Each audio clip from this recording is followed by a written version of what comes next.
శిష్యుల కంటే కూడా వారి ఆధ్యాత్మిక ఉన్నతికై ఆయన పడే ఆరాటమే ఎక్కువగా ఉండేది. నిరంజన్తో అంటున్నారు, నిరంజన్, ఆయువు క్షీణిస్తోంది, ఇంకెప్పుడు భగవల్లాభం చేసుకుంటావు, నామజపం బాగా చెయ్యి అని ఉత్సాహపరిచేవారు. లాటు రోజంతా పనిచేసి అలసిపోయి సాయంత్రం పూట నిద్రపోతుంటే మందలించేవారు. ఈ సమయంలో ఆదమరిచి నిద్రపోతే సాధనలు ఎప్పుడు చేస్తావు, ఇక్కడికి వచ్చింది నిద్రపోవడానికా? రాత్రి ఎలా గడిచింది తెలియని తీవ్రతతో జపధ్యానాలు ఆచరించాలి అన్నారు. అలాగే అధర్ అనే భక్తుడు కార్యాలయం, సమావేశాలు మొదలైన ఒత్తిడిలో దక్షిణేశ్వరం చాలా కాలం దర్శించలేకపోయినప్పుడు అన్నారు,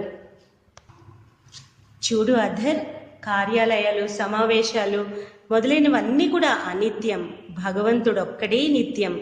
భగవంతుని ఆరాధించడానికి కొంత సమయం చేసుకోవాలి.